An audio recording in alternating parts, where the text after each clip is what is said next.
أهلا بيكم معايا تاني يوم 16 رمضان والفزورة رقم 16. وهخش لكم في الموضوع على طول عشان رغيت كتير قوي المرة اللي فاتت.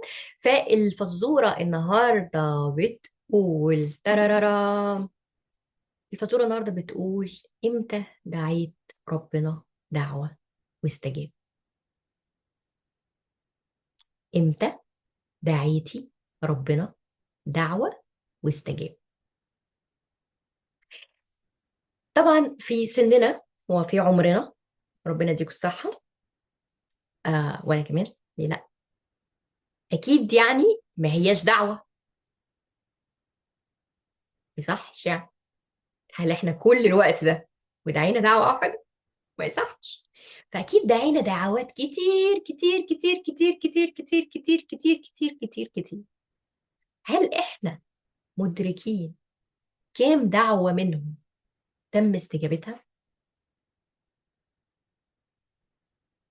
الاكسرسايز ده هيعمل حاجه زي اللي احنا اتفقنا عليها. العقل، اتفقنا السؤال اللي بنساله قلنا هنسيبه يرسم، والعقل هياخد السؤال ده ويشتغل يشتغل يشتغل ويدور في الدفاتر عليه. فده من الأسئلة اللي تكتبوها في الكشكول بتاعكم وتسووها. لو حاجة جت على بالكم على طول اكتبوها عشان العجلة تدور. وبعد كده كل مرة تفتكروا دعوة تم استجابتها تروحوا تكتبوها: أنا دعيت بكذا كذا وربنا استجاب لي وعمل كذا وكذا وكذا وكذا وكذا. أجل الكشكول ده يا جماعة، المانيوال بتاعكم ده، صدقوني ده هيبقى جوهرة مهمة جدا جدا جدا. لأن تخيلوا كده لو أنتوا بتقلبوا في الصفح بتاعة الكشكول ده في أي وقت، بدينا نكبر بقى نعجز وندور ونروق، وفتحنا الكشكول وبصينا وجت عينك على السؤال ده، او جت عينك على السؤال ده: ايه الدعوة اللي دعيتها وربنا استجاب؟ ولقيتي نفسك كاتبة الدعوة دي وربنا استجاب، والدعوة دي ربنا استجاب، ودعوة دعيتها لأختي فلانة، ودعوة دعيتها لصاحبتي فلانة، ودعوة دعيتها لولادي، ودعوة دعيتها لأهلي، ودعوة دعيتها لأمي، ودعوة دعيتها لأبويا، ودعوة دعيتها لأخويا. تخيلي لو كتبتي ده ولقيتي ودعوة دعيتها لنفسي، ماشي، وقريتي الدعوة دي ربنا استجابها والدعوة دي ربنا استجابها، هنحس بإيه؟ هيعمل ايه فينا اجابه زي دي؟ ونعرف قد ايه ان احنا غاليين على ربنا سبحانه وتعالى، وان هو مش جايبنا هنا عشان يزعلنا ولا عشان يضايقنا. بالعكس، هو بس عايزنا نطمن، واحنا مش عارفين نطمن عشان دماغنا بتشتغل. عايزنا نتكل عليه بجد، واحنا بنتكل علينا نص كم، شويه شويه او شويه لا. عايزنا نرجع له، عايزنا نسلم امرنا ليه بجد بجد بجد. كلنا لينا نفس الهدف يا جماعه في الحياه. احنا بنسعى صح، بنسعى، بنسعى على اولادنا وتربيتهم، وبنسعى على ازواجنا، وبنسعى على علاقاتنا، وبنسعى على رزقنا، وبنسعى في كل الحاجات. لكن لازم نسعى بما يرضي الله. اللي محتاج يتعلم شوية زيادة يتعلم، اللي محتاج يطور يطور، اللي محتاج حد يسمعه يروح لكوتش، طبعا اهلا وسهلا بيكم. احنا بنسعى بنعمل اللي علينا، اوكي. لكن at the same time طالما عملت اللي عليا راضي يا ربي، خلاص نرضى عن الله ونرضى عن حياتنا. مش عشان هي كملت، مش عشان هي أجمل حاجة في الدنيا. احنا جوانا دايما هيبقى عندنا صورة للي المفروض يكون. أنا واحدة في سني كان المفروض تبقى كذا كذا، أنا واحدة في مركزي كان المفروض كذا كذا، أنا لو كنت عملت مش عارف، لو كنت اتجوزت من مش عارف قد إيه كان زماني كذا كذا، لو كنت اشتغلت من معرفش إيه كان زماني كذا كذا، لو ما كنتش عملت ده كان زماني بقى كذا. الصور دي يا جماعة، مع إن احنا كتبنا صور تانية بتاعتنا ما عندناش مشاكل، بس الصور دي ساعات بتلزق في دماغنا زيادة، فبتخلي حياتنا مش ظريفه لاني بقيس عليها: انا ما عملتش لسه، انا ما عملتش لسه، انا ما وصلتش لسه. وطبعا بنكمبير بقى، بنقارن بقى، فلان عنده، فلان عندها، فلان كذا، فلان كذا، ماشي. فالحاجات دي بتخلي عندنا نوع من الزعل مع ربنا سبحانه وتعالى، استغفر الله العظيم، والغضب ساعات، والفرفره: يا ربي هو انا مش عملت اللي عليا ولا ايه؟ مش انا عملت وعملت وعملت وعملت ولا ايه؟ اعتقد ان ده مطلوب مننا. انا مش شيخه يا جماعه عشان بس اللي يشوف الكلام ده يقول لك الشيخه ياسمين طالعه تتكلم معانا. انا لا شيخه ولا حاجه، انا بكلمكم باحساسي وبكلمكم بالبيليفز بتاعتي انا، بعقائدي انا وبقيمي انا وباخلاقي انا وبحياتي انا كاكسبيرينس، من باب ان هي ككوتش او كانسانه، لا اكثر لا اقل.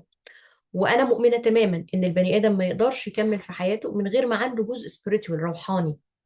واذا الجزء الروحاني ده قدرنا نرسيه، البني ادم بيبقى احسن بكتير. وده حاجه انا عملتها مع كل الكوتشيز بتوعي او الكلاينتس بتوعي. ليه؟ لان انا ما اضمنش لحد نجاح، لكن اذا قدرت اساعده يشوف الجزء ده في نفسه، ويعرف يتعامل معاه، ويعرف يقويه بمفاهيمه هو، باخلاقه هو، بدينه هو، بطريقته هو، ماشي، بيحصل ان يبقى فيه بروجرس عالي جدا جدا في المشوار بتاعنا. وكأن ده آه، آم، وتد. وتد يا جماعة، وتد يعني بيخلي البني آدم راسي، عنده أرض صلبة، عنده حتة جامدة، عنده ظهر. واخدين بالكم؟ ف برجع اقول لك، لما نرجع بقى في اللحظات اللي احنا بنزعل فيها دي وبنتضايق وبنصعب علينا نفسنا وبنحس طب يا جماعه، طب والله اكمل في اللي انا بعمله ده ولا اعمل ايه بقى؟ روح انحرف ولا ايه؟ استغفر الله العظيم. لكن نرجع بقى للصفحه دي ونشوف، يا ده ربنا استجاب لينا واستجاب لينا واستجاب لينا، هو ربنا بيحبني. طبعا حب ربنا لينا مش بس بالرزق ومش بس بالاستجابه، لكن ده بيطمنا عشان احنا بشر، عشان احنا بنخاف، عشان احنا بنقلق، عشان احنا بننسى. فلما الاقي ده بفتكر. فيبقى السؤال بتاع النهارده بيقول: ايه الدعوة او الدعوات اللي ربنا استجابها؟ طبعا انا بسألكم السؤال ساعات بطريقة مختلفة. فامتى ربنا استجاب لدعوتي؟ اوكي. وامتى، او السؤال يكون: ايه الدعوات اللي ربنا استجاب لي فيها؟ اعملوا الاثنين.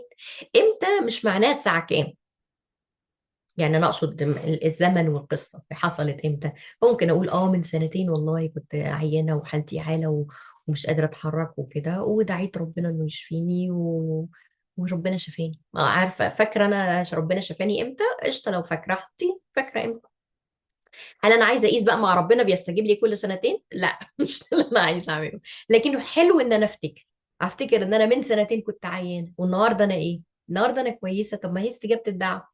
مش ممكن يكون ربنا خففني من سنة، ممكن يكون ربنا خففني من 6 اشهر، اتس اوكي بس انا لازلت النهارده كويسة الحمد لله. فحتى ان انا افتكر ان انا كنت يعني عيانة وربنا شفاني والنهارده لسه كويسة، دي نعمة من عند ربنا. لو افتكرت ابني كان عيان وتعبان وقلبي كان موجوع عليه وربنا شفاه عشان انا دعيت له، ماشي. طبعا ما تجيش بقى الافكار الجميله اللي بقى هو يعني ربنا شفاه عشان اللي دعيت له، ما ربنا شفاه عشان خدته للدكتور وعمل له الكلام. الشفاء بايد ربنا. حتى ممكن اخده للدكتور وما يحصلش حاجه، ممكن اخده للدكتور يطلع الدكتور مش قد كده، ممكن ياخد الدواء يطلع الدواء مش شغال، ممكن مليون حاجه يا جماعه. فلا، ما فيش حاجه بتمشي الا مقدره بالله سبحانه وتعالى. فايه اللي انا دعيته ودعيت لمين حتى وربنا استجاب؟ آه دي شويه فوازير كانت برضو بإلهام من المولى عز وجل، نخش في جزء كده روحاني حلو. بما إننا كنا في النص من شهر رمضان الكريم، ونرجع تاني نتكلم على بقية أنت مين مع كوتش ياسمين. وأشوفكم على خير إن شاء الله بكرة، وكل سنة وأنتوا دايما دايما طيبين. إلى اللقاء.